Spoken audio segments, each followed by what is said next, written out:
My name is Karen, and welcome to the very first episode of what I'm calling Hogwash History. This series should cover the scope of what you would cover in a basic world history course.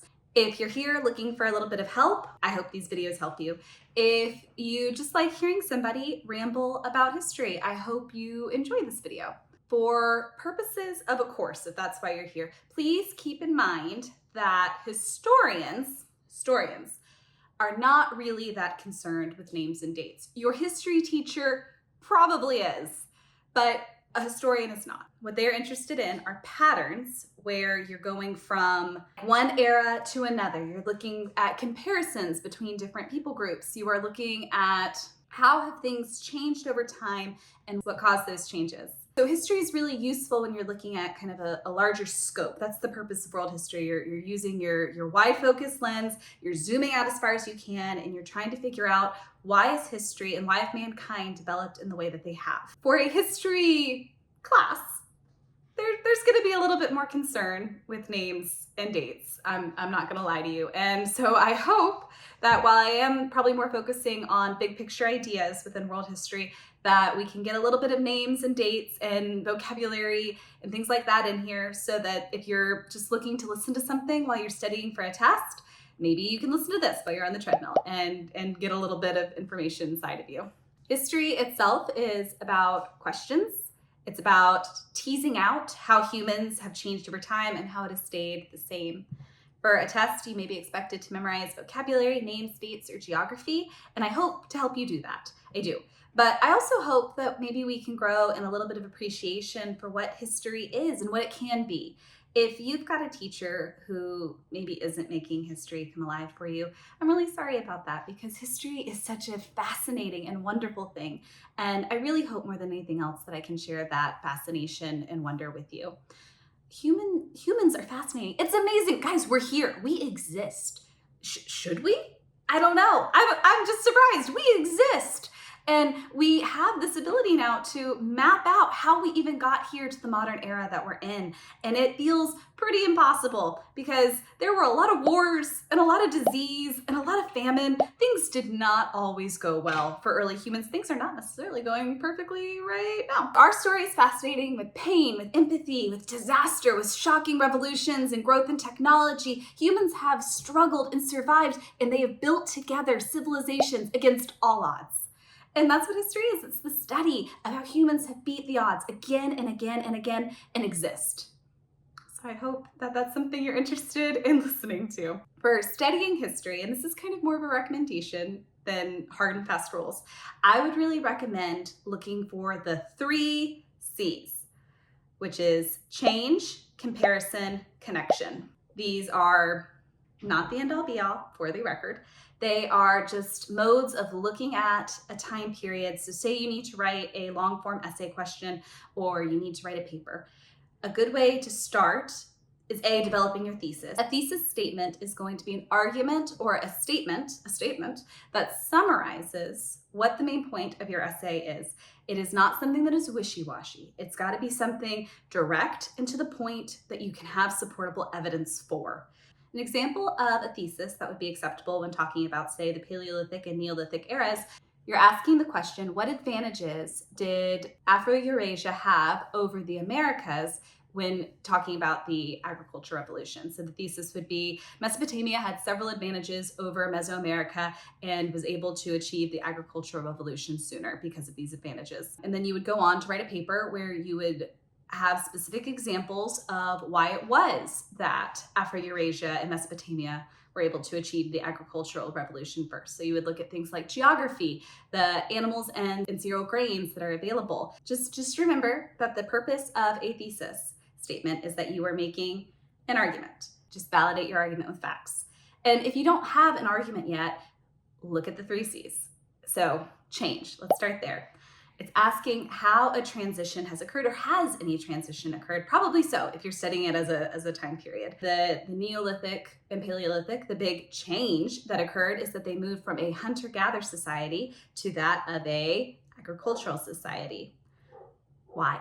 We were hunter-gatherers. We slowly settled down. We slowly started domesticating grain and domesticating animals, and we kind of tiptoe our way into a fully agricultural-based society. The next C, comparison.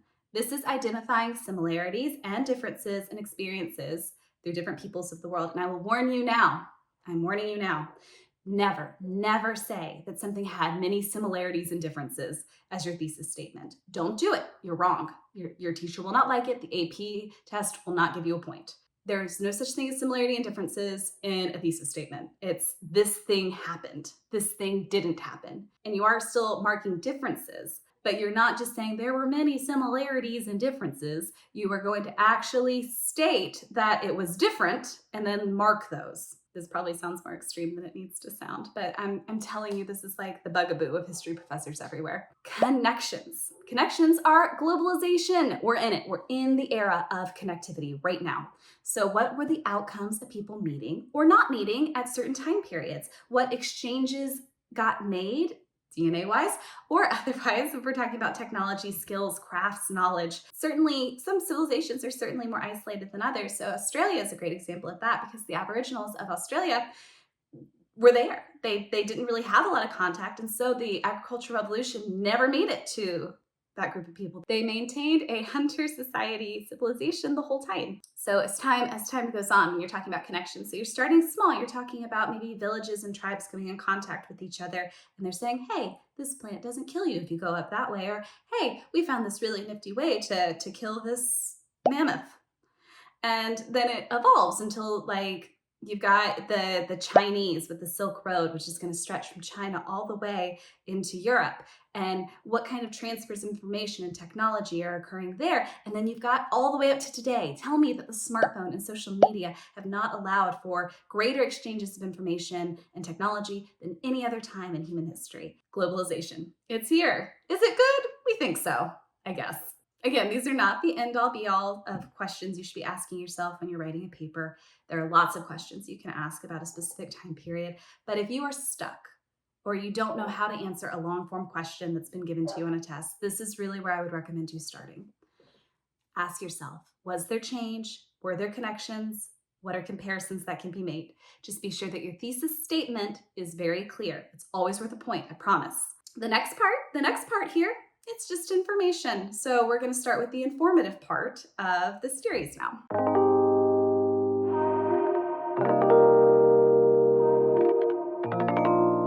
Today, we are starting the longest portion of Hogwash history, and it's going to be about 2 million years of prehistory, known as the Paleolithic to the Neolithic era. I should caveat this, though, by saying that I'm not really here to cover Homo habilis. How about Homo habilis? Some people may call him Homo habilis. Some may call him habilis. I am in the habilis camp, but I'm not covering him. I will very briefly touch on Neanderthals. See, here I am being the controversial one here. Instead of Neanderthal, I say Neanderthal. It's the German pronunciation. And then you have Homo erectus. So they take place a little later in human history. So when I say 2 million years, that's like how long hominids have been around. It's not what we're gonna cover because I don't know enough about Australopithecus to really throw anything worthwhile out of here. But you should know that what we consider to be the start of the Paleolithic era is when humans or human-like animals started to use tools. And a tool, I mean, we give it to the sea otter with just like using a rock. We are gonna say that the Paleolithic era is just the start of man using tools, and it ends with man starting to do agriculture, which is when the Neolithic era starts. They are both kind of commonly known as the Stone Age because at this point in history, we are just using stone and bone, rocks and bones, as our tools. We are not using metals yet. So the Stone Age takes up about 95% of human history, which is a lot. It's a fair amount of time here. Some historians might not count the Stone Age as real history, so there's a shot that if you're taking a world history course right now, you're not covering the Paleolithic or Neolithic period at all, or you're just like, it's a brief touch that we're doing here, soft touch. But it counts, it should count.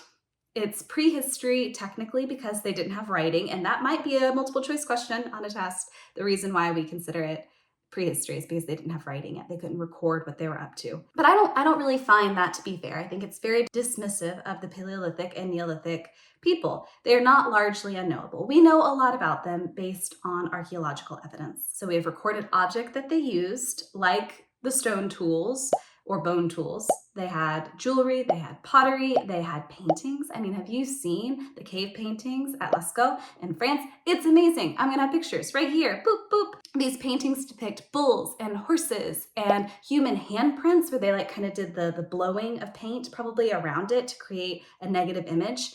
And they had abstract designs too. They were baking clay and even giving us like pottery and clay models of something we call the Venus statue, which is kind of well known because it had a really big bosom and buttocks. This clay figure is all over Eastern Europe and well into Mesopotamia. And so we have to wonder, was this an exchange of ideas? Was this Venus figure a precursor to kind of a more global spirituality of life and rejuvenation? So the Paleolithic era lasted from the first tool using humanoid, which was about 2 million years ago, till about 12,000 years ago.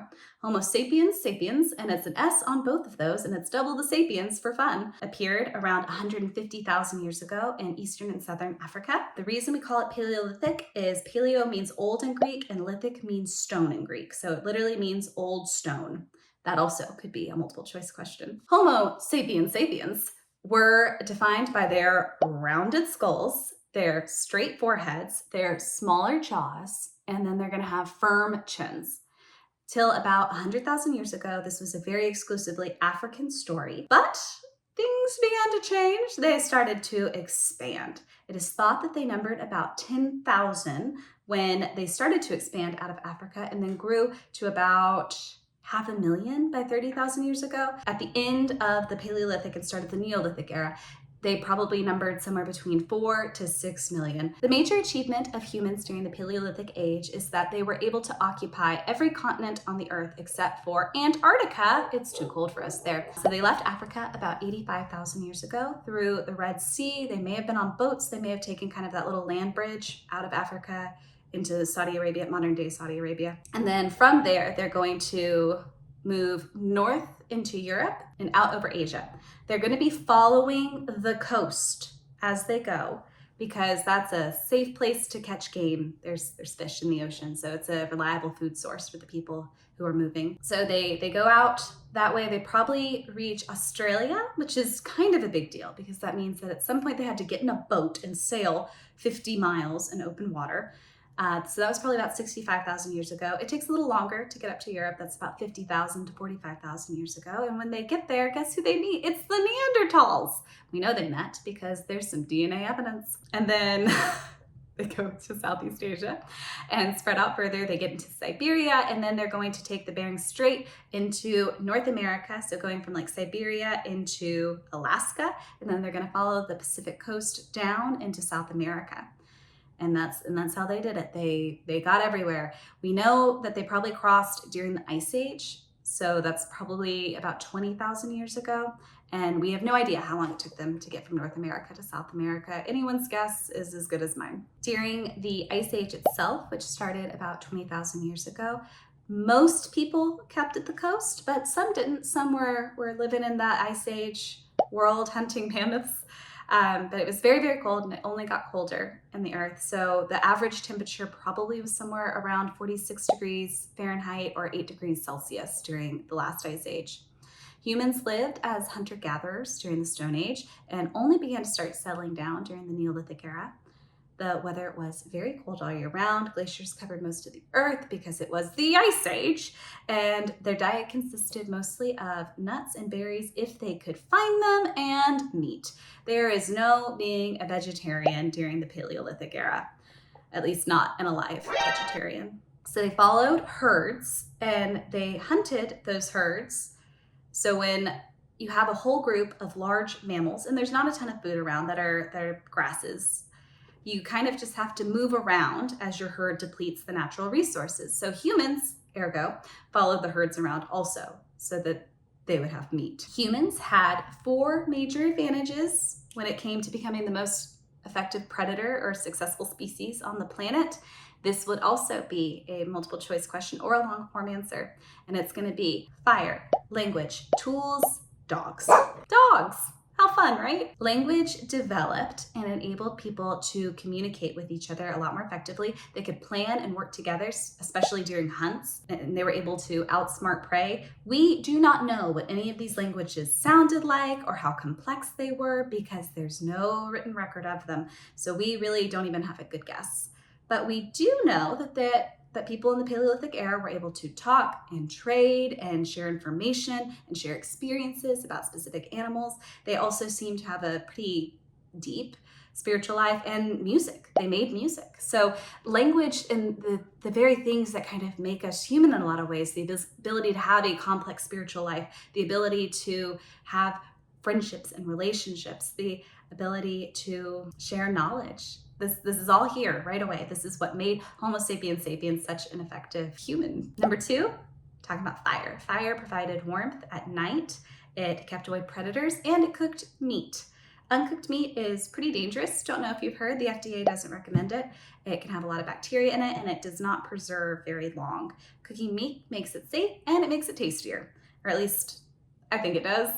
It allows for better access to nutrients. So if you're just chewing down on a steak, chances are your body's not going to be able to take a lot of the nutrients out of that. Cooking breaks down a lot of the proteins, so your body has access to those nutrients. So you kind of need less food to survive once you are cooking your meat. And not to mention, fire kind of protects you from dying of exposure in the night if you're in the middle of an ice age. So woo, go fire. Stone tools such as blades and points fastened to shafts replaced earlier bone tools. And this is about, okay, this is where we're gonna have some big discrepancies. There are stone tools that are dated for 100 to 85,000 years ago, but the real jump to fully a stone tool society is gonna be about 50,000 years ago. And then you're gonna be making stones that are scrapers, choppers, arrowheads, sickles, so you can cut grasses. It's all very dramatic innovations. And now I'm going to explain a process that's going to sound a little weird because it's called napping. And it is not, I'm taking a nap. It is napping with a K. You are kidnapping. And to be a napper is to be someone who makes stone tools. It was one of the very first specializations of skills that occurred in human history. To nap a stone is to take what is considered to be a hammer stone, and this is going to be something that is large and very heavy, and then you're going to take your core stone, and that's going to be the one that you were attempting to shape. If hit correctly, so hammer stone to core stone, hit, it's going to flake or break in a way that you would like it to, into a specific shape, preferably a sharp one most of the time. Flint and obsidian are the best types of stone to be a core stone, and using a hammer stone, the napper's going to work the core stone and flake off bits and bits until it's in the right shape and sharpness. Flint and obsidian would shatter, and the napper needed to be really good at their job because there was a limited supply of flint and obsidian available. It was a precious resource and couldn't be wasted by someone inexperienced. That's why we have our really first specialization of skills, because you need someone who's really good at it so that you're not just out all the time looking for new flint and obsidian. Other tools that started to develop about 40,000 years ago were tools with handles such as spears and harpoons. You're gonna have fish hooks. Bone sewing needles appeared, and clothes began to be made out of animal skins kind of like stitched together as opposed to just knotted. And this was a big up that we had on the Neanderthals when we wandered into Europe. They were like, look at you able to sew things. And we were like, would you like our stuff? And we traded. And then the Neanderthals never really got that kind of technology going. So nimble fingers, that's another thing Homo sapiens had. We have really good dexterity in our fingers and are able to work small tasks. Dogs were the very first domesticated animal. Horses were kind of probably right behind that, but dogs first. Humans provide security and food for dogs, and the animal provides hunting skills and companionship. Isn't that sweet that we would want a dog for companionship? Dogs are useful for hunting. They're also useful for guarding. So if you've got other predators running around, having a dog bark, this is something probably a lot of people get a dog for, even today. How we think domestication happened, we don't really know. Is that there were probably dogs that were following camps looking for food. We probably just started giving them a certain amount of it. And over many thousands of years, wolves had developed a relationship with people. We probably, to a certain amount of purposeful selective breeding, picked the wolves that had better temperaments, that were better hunting companions, friendly to be around. So over time, we just had this selective pressure going on for wolves, and eventually they became man's best friend. Sorry, cat people. I feel like I can still see that long history with dogs. When I think about it, when I go camping with my family, we bring our dog. His name's Pebbles. He's a doofus. And we sit around the fire and we watch it for hours at a time. And the dog sits with us and he doesn't go anywhere. He just sits there and he's watching the fire with us. I always feel when I look at a fire like I'm somehow tapping into this caveman TV. Like I am experiencing something that's so uniquely human of sitting around a fire and talking. But I also feel that with my dog, that he is part of the story too, that him sitting with us so naturally and so well, he's got thousands of years of instincts telling him to sit around that fire with us. It feels like the two of us together are tapping into something that is so ancient and so wonderful. I like being connected to those early humans and those first dogs. Relationships between men and women in hunter-gatherer societies were probably more equal than in later societies. The roles were most likely evenly divided, judging by modern hunter-gatherer societies, which is not necessarily an accurate representation of all, especially that we're in the Paleolithic period. There is a gender-based division of labor, so you're still going to have men performing the roles of hunter. They are bigger and stronger, generally speaking, than women, and women were probably the gatherers. Women have better eyesight, generally speaking, as far as being able to distinguish between specific shades, and if you're looking at plants and which ones are going to kill you and which ones are not, it's a great little trick to have. Societies probably had reciprocal sharing of goods. And when I say societies, I'm meaning populations of, say, 20 to 50. So we're not talking about a lot of people here. There were probably clearly defined rules on sharing meat and animal kills. Leaders probably arose to organize the hunt and to help distribute the gains of the hunt. But probably there was not like a chief who was in some form of permanent power. And before you start thinking this sounds all very egalitarian and good, you should remember that 15% of deaths during the Paleolithic period occurred at the hands of other people. Life expectancy was low, little more than 35 years old. One of the earliest evidences of human society was at the Blombos Cave in South Africa. Remains around 100,000 years old are present, and they show both social and symbolic behaviors. It was potentially a workshop for producing stone tools. There are about 500 examples of tools made out of silicate and quartz, most likely to be used at the end of spears. And various beads have been found, along with a variety of animal remains that show that people were able to hunt and kill both terrestrial and sea animals pretty effectively. That's kind of a general overview of the Paleolithic. So now let's look at those 3 C's: change, comparison, and connection.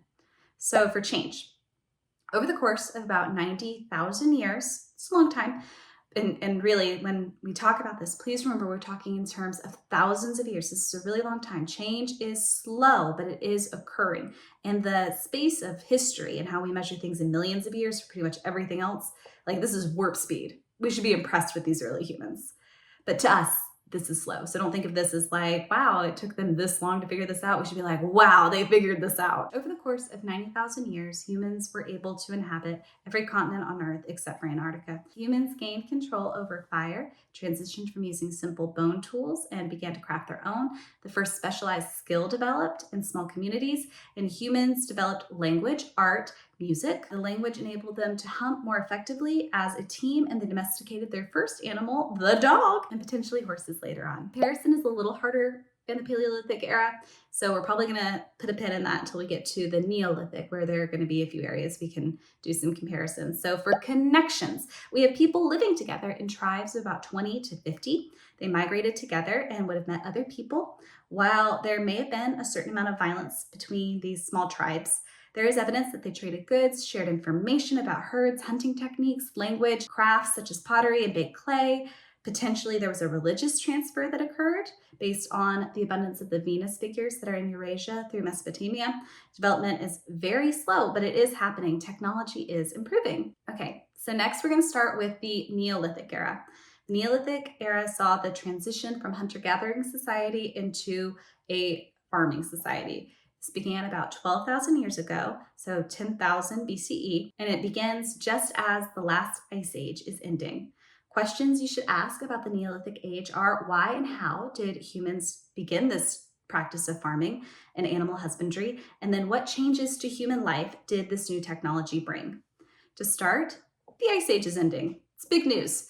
Huge forests are beginning to grow where the ice had been. Big animals such as mammoths are dying out. People begin to rely on hunting deer, wild pigs, and other smaller animals.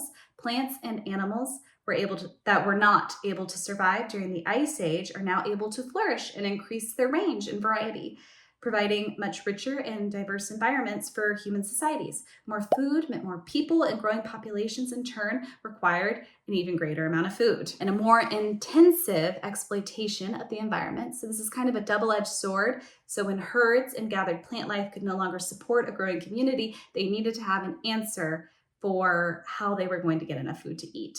The agricultural revolution occurred for a variety of reasons. There are several theories on how agriculture developed, and it may be that several of these theories kind of fit together like one big puzzle with lots of pieces. First, domestication of animals and grains partially occurred because of the abundance of smaller game and stable food sources. So humans just had more time. They weren't always out looking for food. If you have more time, you can think about like, hey, how can I improve this food situation we've got going on? And that may have been how they began domesticating and doing purposeful planting. Second, some tribes simply found that they could hunt animals and catch fish and gather plants year round, and they could settle and have enough resources. And so they settled down. And then over time, just as a settled community, they kind of just slowly started picking up agriculture. Third, growing crops likely developed about 10,000 years ago. Wild plants such as cereal grasses began to appear. Most likely, women in the roles as gatherers figured out that leaving behind seeds led to a more abundant yield the next growing cycle, or even that they would reserve some seeds and scatter them during the next wet season, and that led to a greater abundance of a crop. We're speaking in terms of thousands of years of passed down knowledge. They might have started to notice that a specific cereal grass had more seeds or had a longer, just a bigger seed pod or something. And so those were the seeds that they might specifically try and scatter in the hopes of growing another one that was really long or really big or produced more grain. And these observations aren't probably something that someone would make over the course of 100 years. It's a big observation to make, and it took a long time for it to effectively be made. This is the work of generations standing on top of each other, on the shoulders of giants, as Isaac Newton would say. So as people settled down, and this is kind of going back to that second thing about tribes just had enough, and so they settled down, certain techniques for hunting and gathering were probably lost. I want you to think of your great-grandmother. When I think of mine, she was somebody who could garden, who knew how to can, she knew how to break down a deer and process it. She could make her own clothes. She was kind of amazing, but I can't do any of that. And I would kind of look at that and assume it is lost knowledge if it weren't for the fact that I have YouTube that has now shown me how to can if I want to, or how to make my own bread. But unfortunately, the Neolithic people did not have YouTube. So when knowledge was lost, when 4 or 5 generations ago, you haven't been doing something anymore, that knowledge is simply lost. It's gone. Lost knowledge means that if you can't go backwards into being a hunter-gatherer society, you have to move forward into being a more effective agricultural society. So there's probably some sort of food crisis that happened that pushed Neolithic people into becoming better farmers. That's probably one of the reasons why it became necessary to domesticate animals. If you're able to control your animal population, you don't have to follow a herd. If you figure out that you can kind of put everybody in a pen, you've got these dogs to guard them, then you're going to be able to start selecting and being sure that you have enough meat, or you have enough cheese, or you have enough milk. And then we also kind of have this invention of grinding, the grindstone, where we've learned that if we grind grains and make bread out of them instead of boiling them and making kind of this mush, it's much more calorically filling, and it's just better food. It tastes better. And then we're able to kind of figure out that grain storage, if you put a lot of the grain underground in a cool, dark place, then it's not going to start sprouting. And then you can kind of use the grain as you need to make flour. And then you also have a supply for the next year to plant. The major crops you should remember during the Neolithic period are going to be wheat, corn or maize, rice, barley, and sorghum. The large mammals that were successfully domesticated, and we haven't had too much luck otherwise since, are sheep, goat, cattle of various species, pigs, horses, camels, llamas or alpacas, donkeys, reindeer, water buffalo. The water buffalo. I didn't even really think about that as a domesticated animal. It is. So the agricultural revolution is going to unfold in different places, pretty much just on sheer luck of resources. It's kind of like if you play Settlers of Catan, if you get a good spot. And do you know who got the best spot? It was Mesopotamia. They got the best spot. It had really predictable flooding patterns around the Tigris and Euphrates rivers, and things just grow. Things just grow, such as the fig, which actually might have been the first domesticated crop, probably not the one you were thinking. But they also began to grow things like wheat and barley really successfully. Once they had farming, people could grow enough food to stay stable. They were able to domesticate animals such as sheep and goats and cattle, which were pretty abundantly available. They had meat, milk, cheese, skins for clothes. They were just now all readily accessible. So all humans needed for a stable community, even wine and beer, those are here now. And many historians define that as the moment man became human. But not all civilizations had useful domesticated animals. Asia, Europe, and parts of Africa used cattle and water buffalo and oxen for their strength. Draft animals can pull things. Camels and donkeys and horses can also be used as draft animals. Draft just means an animal that can pull and carry heavy stuff. Americans and Australians did not. So they had the llama or alpaca. They lacked, but what this meant long-term is that they lacked a lot of sources of protein and meat. They did not have the manure from draft animals to add nitrogen to the soil, and they did not have the power to draw carts or pull plows. In the Americas, people relied on hunting and fishing more than people in the Eastern Hemisphere.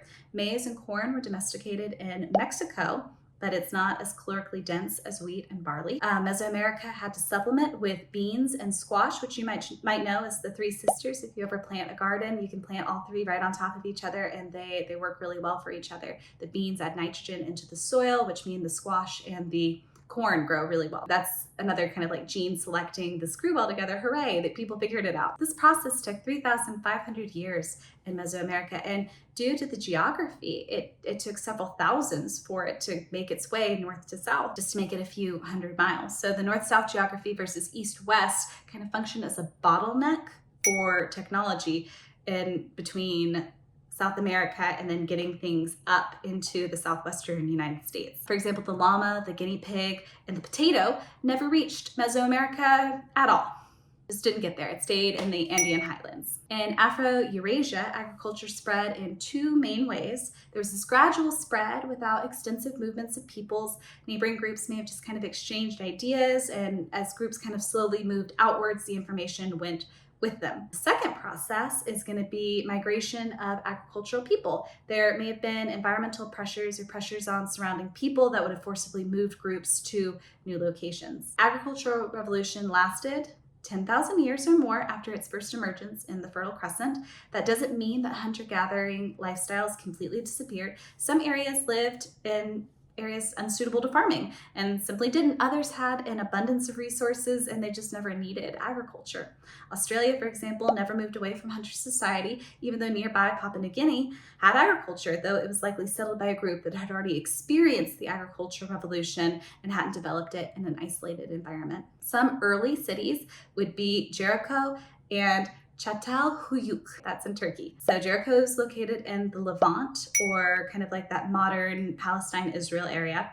And it had small round houses made with mud bricks. They grew rich by trading with other communities. And when you believe that riches come at a cost, people want to steal your stuff. So they built one of the first ever big stone walls. And, you know, stone walls for protection in Jericho, it's kind of a pretty known story in the Bible. Çatalhöyük was an early city located in modern-day Turkey, sometime between 75 and 9,500 years ago. They built houses right next to each other and didn't have any streets at all. They had holes in the roof, and they would climb ladders to get out of their houses or into their houses, and then they would kind of walk around rooftops as their roadway. And about 6,000 people lived there like this. Çatalhöyük developed ritualistic burial process.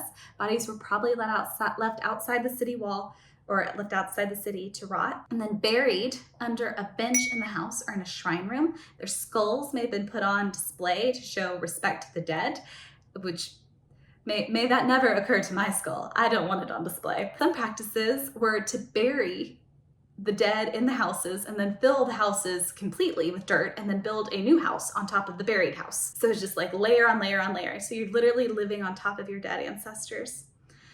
New technology that developed during the Neolithic era were grinding stones instead of knapping them. And this is kind of intense. It's a lot of physical labor to get a stone to be sharp enough to use. But a flint axe, so that's going to be like the obsidian flint thing that we were talking about, the knapping stones, that's going to lose its edge pretty quickly. So if you're using an axe to chop, you want something that'll hold its edge as long as possible.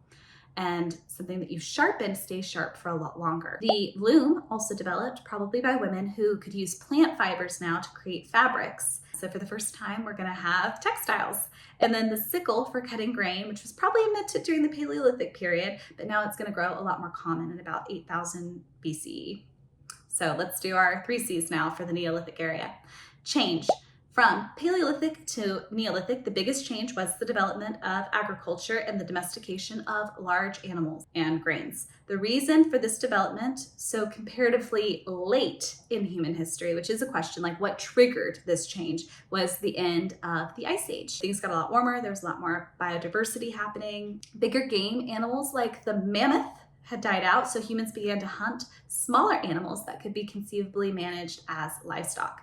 This change enabled all the rest. Larger villages, settled living, larger populations, specialization of skills, development of new technology like grinding stones and looms. For comparison, there are 2 major comparisons to be made here. It's going to be the Paleolithic and Neolithic, or the Afro-Eurasian versus the Americas. For Paleolithic to Neolithic, you would be listing the changes in technology, but also the changes in relationship between men and women.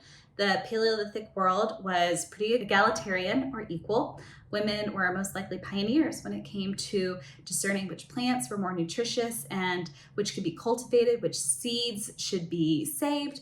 Moreover, it is likely that women kind of developed as caretaker and breeders of a lot of the early livestock. So they're looking at which goat is producing the most milk, which sheep has the best wool to be used on the loom to create textiles. So selective breeding was essential to successful domestication, because they're looking at temperament too. But in the end of the Neolithic era, women began to take roles that are going to be closer to the home or village life, while men took on the majority of large-scale agricultural duties, often involving draft animals with the plow, and that gets invented in Mesopotamia at about 3000 BCE. Men are still going to be responsible for most hunting activities.